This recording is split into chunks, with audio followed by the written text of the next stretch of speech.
If we hit 1,000 subscribers, I have a surprise gift waiting just for you. So, hit subscribe now. My own sister stood up in a courtroom, looked me straight in the eye, and told a judge that I was mentally ill. She said it with tears in her voice. She said it like she believed it. And the worst part? My mother sat right next to her, nodding along, wiping her eyes like she was watching a tragedy unfold. But what none of them knew, what nobody in that courtroom knew, was that I wasn't the one who was broken that day. They were about to find out exactly who I really was. And when the judge asked one simple question, the entire room would go silent. This is the story of how my own family tried to steal $3.2 million from me, and how the truth destroyed every single lie they built to take it. My name is Claire. I'm 34 years old, and for most of my life, I was the quiet one in my family. My younger sister, Rachel, was the golden child. She was loud, confident, always the center of attention at every family dinner. I was the one who stayed in the background, working hard, keeping to myself. Nobody in my family really knew what I did for a living. Whenever they asked, I just said, I work in finance. That was true, but it wasn't the whole truth. Years earlier, before anyone in my family paid much attention to me, I had built something on my own. I had invested carefully, made smart decisions, and slowly, quietly, grown a small consulting business into something worth millions. I never flaunted it. I never talked about the numbers at family gatherings. I didn't want money to change how my family treated me, or so I thought. Then, 2 years ago, my grandmother passed away. In her will, she left me a piece of land that had been in our family for generations, along with a modest trust fund. Combined with what I had already built, my total worth crossed $3.2 million. That's when everything changed. My mother started calling more often. Rachel started showing up unannounced, asking questions about my plans and my future. At first, I thought they were just checking in. I was wrong. They were watching. They were waiting. And soon they made their move. It started small. Rachel began telling relatives that I seemed different lately, that I was isolating myself, that I wasn't acting like myself. I brushed it off. I was busy with work, and yes, I preferred quiet evenings over big family parties. That didn't make me sick. That just made me me. But the comments kept coming. My mother started asking if I was getting help. My aunt sent me links to therapists, just in case. Every conversation seemed to circle back to the same question. Was I okay? I didn't understand what was happening. Not yet. Then one afternoon, Rachel visited my apartment. She brought coffee. She smiled. She talked about old memories. It felt normal, almost nice. But near the end of the visit, she asked if she could look around, just to see how I was living. I let her in because she was my sister. I trusted her. That was my first mistake. Weeks later, I received a letter in the mail. It was from a law office. My hands were shaking as I opened it. Rachel had filed a petition in court requesting legal guardianship over my finances. The reason listed on the documents stopped my heart. Subject exhibits signs of long-term mental instability and is unable to manage her own affairs. I read it 3 times before it made sense. My own sister was trying to prove, in a court of law, that I was mentally incapable of handling my own money so that she could take control of it herself. I called Rachel immediately. She didn't deny it. She said, calmly, like she had rehearsed it, "Claire, this is for your own good. You need help, and I'm the only one brave enough to do something about it." I felt something inside me shatter. Not because I was afraid of losing the money. I was afraid because the person doing this to me was my little sister, the one I used to protect from bullies at school, the one I used to stay up late helping with homework. I asked her one question. Do you actually believe I'm sick? Or do you just want the money? She hung up. Over the next few weeks, I learned the full scope of what she had done. She had spoken to our mother privately, painting a picture of me as fragile and struggling. She showed our mother old photos of me looking tired after long work nights, out-of-context text messages where I sounded stressed, and even claimed I had said strange things during phone calls that never happened. My mother, worried and manipulated, signed a statement supporting Rachel's petition. I felt completely alone.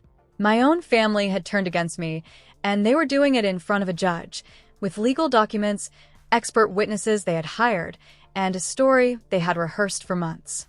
But here's the thing they didn't know. I wasn't going into that courtroom unprepared, because I don't just work in finance. I built my career as a forensic financial analyst. My entire profession was built on uncovering hidden truths, tracing money, and exposing lies hidden inside paperwork. If Rachel wanted to fight this in a courtroom, she had picked the wrong sister to underestimate. I hired the best guardianship attorney I could find. I explained everything, my work history, my mental health records, which were completely clean, and every strange, manipulative thing Rachel had done over the past few months. My lawyer looked through Rachel's petition carefully and noticed something important. The expert opinion included in her filing wasn't from a licensed psychiatrist who had actually examined me. It was a general letter, vague and generic, written by a doctor who had never met me in person. Rachel had built her entire case on assumptions, secondhand stories, and a doctor's signature that meant almost nothing. But there was something even bigger. While reviewing financial documents for the case, my lawyer discovered that Rachel had, 3 months earlier, contacted a private wealth manager, asking detailed questions about how guardianship accounts worked, how funds could be transferred, and how quickly control of an estate could be established once guardianship was granted. She wasn't worried about my mental health. She was planning exactly how to take my money the moment a judge signed the papers. I remember sitting in my lawyer's office, staring at those documents, feeling a strange mix of heartbreak and clarity. My sister hadn't just betrayed me. She had calculated it, step by step, like a business deal. That night, I made a decision. I wasn't going to hide who I really was anymore, not to protect my family's feelings, not to keep the peace. I was going to walk into that courtroom and let the truth speak for itself. The day of the hearing arrived. My mother sat beside Rachel, dressed carefully, holding tissues, ready to play her part. Rachel avoided eye contact with me the entire time. Rachel's lawyer began by painting me as withdrawn, unstable, and incapable of managing large sums of money. He said the family was simply trying to protect someone they loved. Then Rachel spoke. Her voice cracked at just the right moments. "My sister's sick," she said. "She's been mentally unwell for years. I'm only doing this because I love her." My mother nodded along, crying softly. The judge, a sharp, no-nonsense woman named Judge Whitfield, listened carefully. Then she turned to me and asked a simple question. "Miss Claire, do you understand the concerns being raised about your mental health?" I stood up, steady and calm. "Your Honor, I understand the concerns being raised, but I don't believe they're genuine concerns. I believe they're a strategy." Then my lawyer presented our evidence. Clean psychiatric evaluations, years of stable employment records, bank statements showing responsible, careful financial management, and finally, the message thread where Rachel asked a wealth manager how quickly she could access guardianship funds. The courtroom went quiet. Judge Whitfield looked over the documents slowly. Then she looked directly at Rachel and my mother and asked the question that changed everything. "Do you actually know who she really is?" Nobody answered. The judge continued. "Because from where I'm sitting, this woman is a licensed forensic financial analyst who has spent her career investigating exactly this kind of fraud. And it appears she investigated her own case better than the people trying to take her money." Rachel's face went pale. My mother's hands started shaking.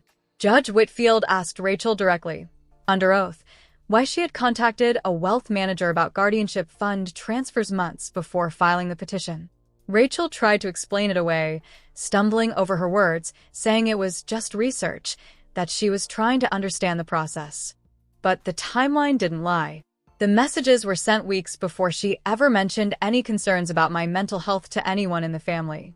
Then the judge asked my mother a question that broke the room's silence completely. "Did you ever speak to your daughter Claire directly about these concerns?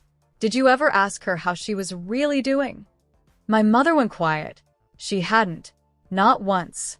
She had believed Rachel's version of events without ever calling to check on me herself. The judge's ruling was clear and firm. She dismissed the guardianship petition entirely, stating there was no credible evidence supporting any claim of mental incapacity. She noted, for the record, that the petition appeared to be financially motivated, not born from genuine concern.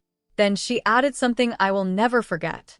She looked directly at Rachel and said, "Attempting to use the court system to seize a family member's assets under false pretenses is a serious matter. I strongly suggest you reflect on what you were truly trying to protect here, because it wasn't your sister." Rachel didn't say a word. My mother reached for her hand, but Rachel pulled away, staring down at the floor, unable to look at anyone. Walking out of that courtroom, I didn't feel triumphant. I felt tired. Betrayal from a stranger is painful, but betrayal from your own blood cuts somewhere deeper. In the months that followed, my relationship with Rachel and my mother changed completely. Rachel tried reaching out a few times, saying she was sorry, that she had made a mistake. I listened, but I didn't rush back into trust. Trust isn't something you hand back out just because someone finally admits the truth. My mother, to her credit, eventually apologized too. She admitted she had let fear and guilt cloud her judgment, and that she should have called me directly instead of believing a story built on half-truths. I forgave them, slowly, in my own time, not because they deserved it instantly, but because carrying that anger forever wasn't going to help me heal. As for the $3.2 million, it stayed exactly where it belonged, under my own name, managed by my own hands, protected by the very skills my family had underestimated for years. If there's one thing this experience taught me, it's this: the people who truly love you will ask you how you're doing. They won't build a case against you behind your back. And sometimes the quietest person in the room, the one everyone assumes they know everything about, is exactly the person who ends up teaching everyone else the real meaning of strength. Because in the end, it wasn't my money that saved me that day. It was the truth. And the truth, when it finally comes out, always finds a way to make even the loudest lies go silent.